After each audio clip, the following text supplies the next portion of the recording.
Yo, I got the pink shirt on. I mean, kind of pink. But I got the shirt on. We're ready to review Barbie. Not gonna lie, going into 2023, Barbie was one of my most highly anticipated films of the year. It seemed like such an interesting concept. And I mean, you got perfect casting in Margot Robbie as Barbie and Ryan Gosling as Ken. And then the set pieces just looked amazing. In the trailers, it really seemed to embrace the goofy idea that is presented by a Barbie movie. So like, how could this go wrong? That's what I was thinking going into this film. And those same trailers led me to believe that this was going to be a fun, lighthearted family film, even though there may be a couple cuss words in there. A really family film about Barbie entering the real world and figuring it out and how she fits into it. And I just want to say, first off, props to the marketing team. Well done. Just an absolutely fantastic job at absolutely fooling all of us. I mean, y'all had me, truly. I mean, Barbie is nothing like what the trailers sold it to be. It's a message disguised as a movie. Barbie is a divisive, hateful film. But to be honest, I enjoyed many parts in the film. But that doesn't change the fact that its message gets in the way of its potential. Now we're going to be breaking this all down. So spoilers ahead if you haven't seen Barbie already. The Barbie movie begins just like the first teaser trailer we got. Little girls throwing away their baby dolls to instead go play with a Barbie doll. We then learn that there are two worlds. The real world, so like what we live in, and then Barbie Land. Barbie Land is a seemingly perfect society, a feminist utopia, where the Barbies do everything important while the Kens are really just there. They don't really do anything. They don't really contribute anything. In reality, the only reason they are there is to be in love with Barbie. That's their sole purpose. And it is in Barbie Land that we meet stereotypical Barbie, played by Margot Robbie. And Barbie has a perfect day every day. So pretty much her perfect day comprises of doing a little bit of work in the morning and then spending a crap ton of time with her friends and then treating Ken, her boyfriend, like absolute crap. I mean, you can't help but feel bad for the guy, and he's completely oblivious to it. He thinks that Barbie loves him just like he loves her. One day, however, Barbie notices changes to her perfect day and also changes to her body and abilities, like being unable to float like she normally does, noticing cellulite and having thoughts of death, and worst of all, flat feet.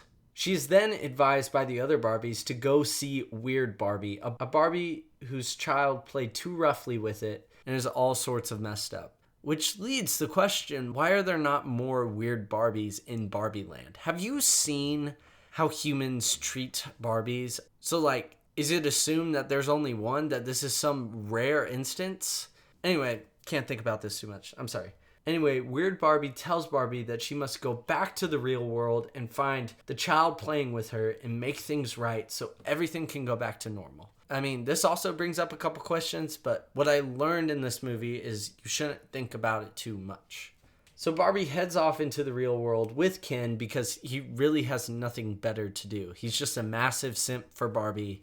They get to the real world where they find out it is not a matriarchal society like Barbie Land, but rather a full-on patriarchy, and that the males dominate everything in society. You know, exactly like the real world we live in today. Barbie and Ken separate, with Barbie going off to find her child and Ken slowly falling in love with horses and discovering the patriarchy. Ken slowly starts to notice the changes in how males are treated in the real world compared to Barbie Land, and actually feels respected, seen as a human being, even though he's technically not treated with respect, something he's never gotten in Barbie Land. I mean, it almost makes you wonder who the real villains are in this film. Anyway, he finds this concept of the patriarchy and decides to take it back to Barbie Land to share with the other Kens.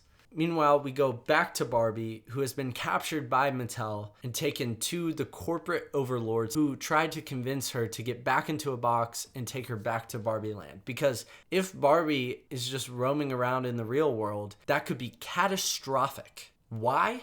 It's never really explained. Anyway, Barbie eventually escapes Mattel and gets help from Gloria, the child she's been looking for, who, plot twist, is actually a grown adult now.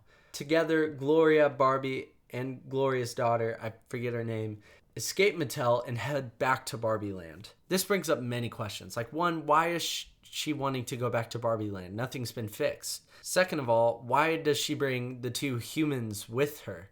And third, why was she so resistant to being sent back to Barbie Land when the first thing she does after she escapes from Mattel is head back to Barbie Land? Maybe there's something I'm forgetting. This just doesn't make sense. And on top of all of that, the executives at Mattel decide to follow Barbie to Barbie Land, even though their only problem, their concern, was Barbie in the real world. And now that she's not, they're still chasing her. It's like you achieved your objective. Upon arriving back in Barbie Land, they learn that Ken has completely taken over Barbie Land with the patriarchy over the course of a couple hours, maybe even a day. The Kens now plan on changing the Barbie Land constitution to favor the Kens, which doesn't really make any sense because they already took over. So why would they need to change the constitution? I'm thinking about this way too much, but I just have so many questions. Alongside all of the Kens joining along with the patriarchy, all the Barbies are somehow also brainwashed into joining the patriarchy, except for stereotypical Barbie, weird Barbie, Gloria and her daughter, and a couple of, it said this in the movie, ugly Barbies. Anyway, the Barbies come up with a plan to unbrainwash the other Barbies and prevent the change to the Constitution. Their plan is to pit the Kens against one another to distract them when the voting time happens. The plan ends up working with the Kens battling it out on the beach, which leads to one of the best musical numbers since Peaches. I think I saw Barbie about 3 days ago at the time of this recording, maybe 4, and it's still stuck in my head. Highlight of the film. I'm not even gonna lie. It was my favorite part of the film. The Barbies are successful and take back control of Barbie Land, while the Kens don't really get anything. Ken is told by Barbie that he needs to go find himself apart from her. Also, the corporate executives show up because, remember them? They show up for some reason and agree to start making a normal Barbie or an average Barbie. I don't really remember. But they make this new Barbie at the request of Gloria. Then stereotypical Barbie decides that she wants to live in the real world. And that's it. That's Barbie. Barbie has its moments, that's for sure. And there are a lot of good things I liked in this movie. Don't get me wrong. I know majority of this review will come across as negative, but I want to say this. I did like a lot of parts of the film. Even though I didn't agree with the character choices, I thought Margot Robbie and Ryan Gosling as Barbie and Ken were perfect. And I think they did a pretty good job in their performances. I did enjoy them in the roles. And I think the casting was perfect in this film. So just props to the casting department here. Also, soundtrack, pretty good. I mean, it's got artists like Tame Impala, Dua Lipa, Khalid, and many more. Just absolutely stacked soundtrack with pretty good songs in it. Also, Barbie Land itself just looks really fun and really cool. But besides how Barbie Land looked, it was also cool to see all the different houses and different Barbie products that they put in Barbie Land. Like, it was cool in those Barbie Land sequences, my girlfriend pointing out like what dream houses she had or wanted as a kid. It was really cool to see. And it's little details like this that and shows that the filmmakers really do like Barbie. I also believe that Barbie does an incredible job at embracing the goofiness of this concept. And they run with it. They embrace it. They don't treat it too seriously. I really appreciate it. And I found myself laughing throughout the course of the movie. But once you get past all those good surface level parts of the movie, you really start to see what the movie is actually about. This movie is really just men versus women. I mean, I think that's my way of summarizing it. I mean, the whole film is just centered around this idea that men and women cannot get along.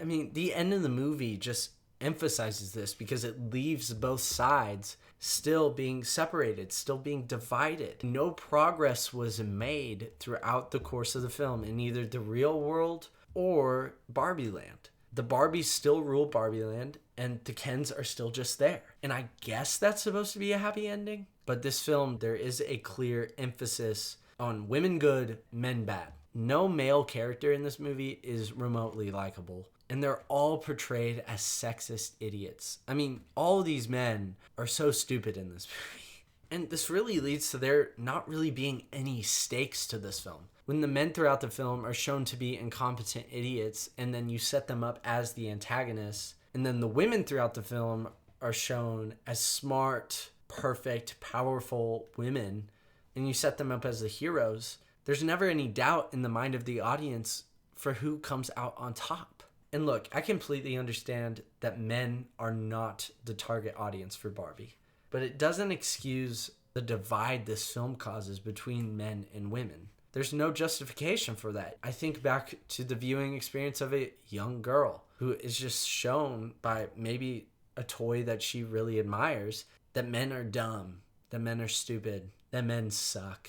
I mean, it's just like, what are we trying to teach our young audiences? Because even though, again, this is probably for 14 plus girls, women, you know moms are going to take their little kids to this. You know that. I mean, that comes with adapting this franchise.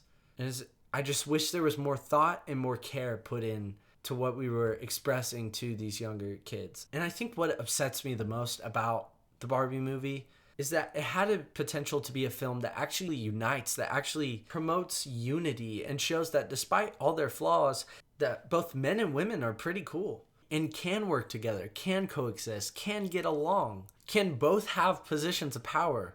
It's so weird to me that it didn't go this route, but instead ended the film with both sides still being completely divided. And I think that leads me to the other big thing that upset me with this film. It's that this is a film that is more message driven than it is story driven. The objective of this film is not to tell an enjoyable story to its audience, but rather preach a message to its audience.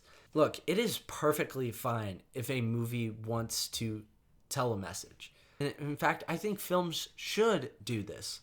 Should make you think about the ideas expressed in the movie on the car ride home. Even for messages, even for ideas that I don't agree with. But it needs to be an addition to the story. The last thing I'll say is this film is entirely way too long. It's so much longer than it needs to be.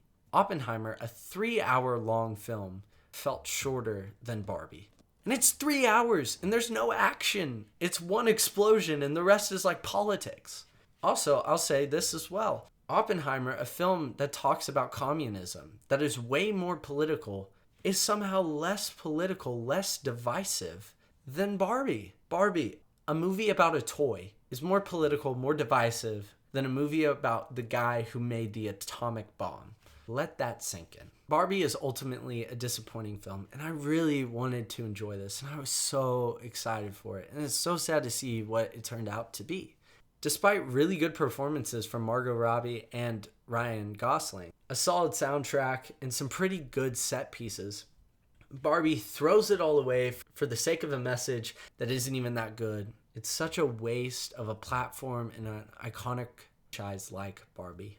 Anyway, that's all I have to say about the Barbie movie. Let me know down in the comment section below what you thought. Am I completely wrong? Is it the masterpiece that we wanted it to be? Let me know down in the comment section below. But as always, I appreciate you guys stopping by and watching this. I love you guys. And I hope you have an absolutely incredible day. And until next time, peace out, bro skillets.